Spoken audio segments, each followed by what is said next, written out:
राजा भूदेव अंग देश के राजा थे। देश की राजकुमारी सुरभि की माँ बचपन में ही गुजर गई थी। राजकुमारी का 16वां जन्मदिन मनाने की तैयारियां की जा रही थी। राजकुमारी खिड़की पर खड़े सारी तैयारियां देख रही थी। अचानक राजकुमारी ने देखा सिपाही खतरनाक जानवरों को अंदर लेकर आ रहे हैं। महाराज, इन सभी जानवरों को महल के अंदर क्यों लाया जा रहा है? राजकुमारी, मनोरंजन के लिए। तुम्हारा जन्मदिन जो आ रहा है। कुछ सिपाही एक दूसरे से बातें करते हैं। अगर यही हाल रहा तो राज्य के सारे जानवर समाप्त हो जाएंगे। हर हफ्ते 50 जानवर हवेली में भेजे जाते हैं। अपनी जुबान बंद रखो, दीवारों के भी कान होते हैं, समझे? कभी तुम्हारी बात राजकुमारी के कान तक ना पहुंच जाए। राजकुमारी सिपाहियों की बात सुनकर हैरान हो जाती है। राजकुमारी जानवरों के पीछे पीछे उनका रास्ता लगाने देती है। तभी एक सिपाही राजकुमारी को देख लेता है। राजकुमारी जी, आप यहाँ? महाराज के सख्त निर्देश हैं कि आपको यहाँ न आने दिया जाए। अचानक तेज हवा का झोंका आता है और राजकुमारी की चुन्नी उड़ते हुए एक दरवाजे के पास गिरती है। अरे, यहाँ तो पिताजी स्वयं दरवाजे के पास खड़े हैं और जानवरों को अंदर भेज रहे हैं। पिता को देख वो अपना दुपट्टा उठाकर वहां से चली जाती है, पर राजकुमारी को सारी रात नींद नहीं आती। आखिर पिताजी महाराज मुझे वहां जाने के लिए क्यों मना कर रहे हैं? वो मुझे इस राज से दूर क्यों रखना चाहते हैं? आखिर इस दरवाजे का राज है क्या? राजकुमारी ने अपनी खिड़की का दरवाजा बंद कर दिया और चुपचाप लेट गई। तभी महल की सबसे पुरानी और सबसे बूढ़ी दासी त्रिजटा उसके कमरे में आ गई। ओ मेरी प्यारी राजकुमारी, आज इतनी उदास क्यों लग रही हो? तुम्हें पता है, मैंने तुम्हारी माँ को भी पाल पोस कर बड़ा किया था, इसलिए मुझे अच्छी तरह से पता है कि तुम बड़ी परेशान हो। दादी माँ, क्या आप मेरे प्रश्नों का उत्तर दे सकती हैं? राजकुमारी, अगर तुम चाहो तो वो प्रश्न मुझसे पूछ सकती हो, लेकिन अगर उन्होंने पिताजी को बता दिया तो मेरे लिए बहुत बड़ी मुश्किल खड़ी हो जाएगी। अब नहीं दादी माँ, मेरे मन में किसी प्रकार का कोई प्रश्न नहीं। अगले दिन सुबह राजकुमारी महाराज के पास जाती है। उसे उदास देखकर महाराज उससे पूछते हैं, बेटी, बड़ी उदास लग रही हो। आज तो पूरे राज्य में तुम्हारा जन्मदिन मनाया जा रहा है और तुम खुश नहीं हो। लगता है रात भर सो नहीं पाई। पिताजी, आखिर उस दरवाजे का क्या रहस्य है? बेटी, आज तुम्हारा 16वां जन्मदिन है। आज मैं खुद ही तुम्हें वो राज बताने वाला था। सुनो बेटी, ये लंबी कहानी है। जब तुम्हारी माँ गर्भवती थी तो हम दोनों जंगल घूमने गए। तभी हमें वहां अचानक एक बहुत खूबसूरत स्त्री दिखाई दी। वो बोली, महाराज, मैं चित्रांगदा हूँ। मुझे प्रथम दृष्टि में आपसे प्रेम हो गया है। आपसे विवाह करना चाहती हूँ। मैं विवाहित हूँ और अपनी पत्नी से प्रेम करता हूँ। महाराज, अपना भला चाहती हैं तो आपको मुझसे विवाह करना ही होगा। इस साधारण स्त्री के लिए आप मुझे नहीं ठुकरा सकते। तो तुम नहीं मानोगी। मुझे नहीं लगता तुम कोई स्त्री हो, क्योंकि स्त्री के खूबसूरत शरीर में काला मन नहीं हो सकता। अभी मैं तुम्हें तुम्हारे असली रूप में लाता हूँ।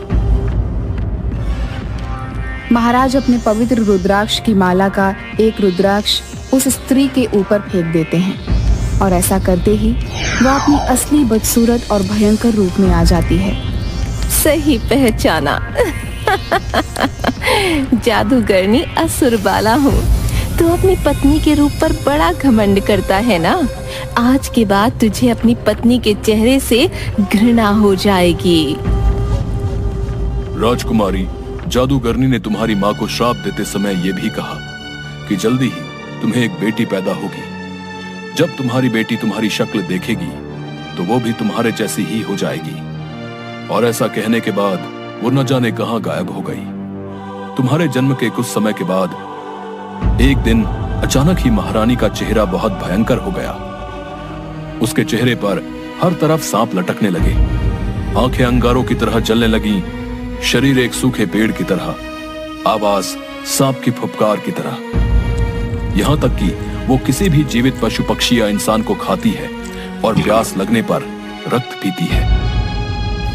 इसीलिए आपने मुझे बचाने के लिए माँ को हवेली में रख दिया।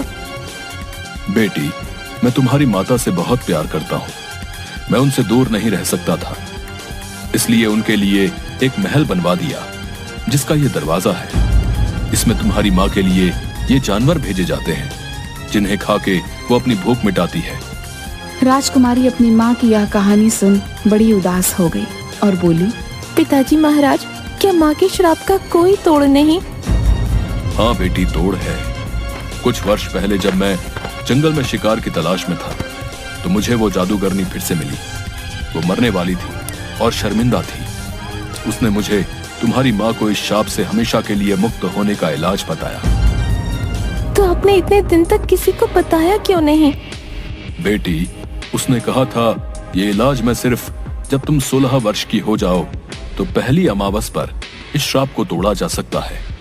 अगर मैं तुम्हें पहले बताता तो मैं भी श्रापित हो जाता। आज मैं 16 वर्ष की हो गई हूँ। कृपया मुझे बताएं कि मैं अपनी माँ को वापस कैसे उस श्राप से आजाद करवा सकती हूँ। हाँ मेरी बच्ची, आज तुम्हारा 16वां जन्मदिन है और कल अमावस। कल ही के दिन तुम्हें उस मायावी दरवाजे से अंदर जाना होगा। वहां पर तुम्हारे साथ भयानक घटनाएं होंगी, पर तुम किसी से भी मत डरना। पिताजी महाराज, मैं माँ के साथ ही वापस आऊंगी, आप विश्वास रखें। राजकुमारी, सोच लो, तुमको केवल 2 चीजों का ध्यान रखना है, अपनी नेकी और बुद्धि। इनका साथ कभी नहीं छोड़ना। अगर इन दोनों का इस्तेमाल किया तो तुम माँ तक जरूर पहुंच जाओगी। क्या माँ मुझे पहचान लेंगी? राजकुमारी, जादूगरनी ने तुम्हारे लिए हर कदम पर चुनौतियां रखी हैं और ये चुनौतियां तुम्हें ही पार करनी होंगी, तभी तुम्हें आगे का रास्ता मिलेगा। आखिर में अपनी माँ के अंदर ममता जगाने में अगर तुम सफल रही तभी महारानी वापस असली रूप में आ पाएगी। बेटी, तुम्हें सबसे पहले सोनगिरी की पहाड़ियों में जाकर एक जादुई गुफा में रहने वाले एक तपस्वी बाबा से एक जादुई किताब लेनी होगी। उस किताब में ही तुम्हें माँ को ठीक करने का रास्ता मिलेगा। मुझे सिर्फ इतना ही पता है, आगे क्या होगा वो तुम्हें खुद पता करना होगा और ये काम तुम्हें अकेले ही करना होगा। अपना ध्यान रखना और खुद पे भरोसा रखना। ये लो, ये रुद्राक्ष की माला, ये तुम्हारी रक्षा करेगी। खुद पर भरोसा रखना बेटी। इस दुनिया में कुछ भी ऐसा नहीं जो हम नहीं कर सकते। आप चिंता मत करिए पिताजी महाराज, मैं आपकी बातों का ध्यान रखूंगी। अपना आशीर्वाद दीजिए पिताजी महाराज। इसके बाद राजकुमारी सोनगिरी की पहाड़ियों में गुफा की तलाश में निकल जाती है। थोड़ी देर चलने के बाद उसे एक तालाब दिखाई देता है। काफी थक गई हूँ, थोड़ा बैठ जाती हूँ। वहाँ एक तालाब है, वहीं जाके थोड़ा आराम कर लेती हूँ। इसके बाद राजकुमारी तालाब के पास जाके बैठ जाती है। तभी एक हिरन थोड़ी दूर पर घायल पड़ी होती है, जिसके पास तालाब से एक मगरमच्छ धीरे धीरे उसे खाने के लिए आगे बढ़ रहा था।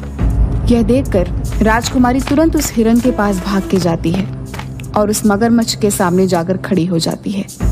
तुम चिंता मत करो, मेरे होते हुए ये मगरमच्छ तुम्हें कोई नुकसान नहीं पहुंचा पाएगा। इसके बाद राजकुमारी उस मगरमच्छ को मार देती है।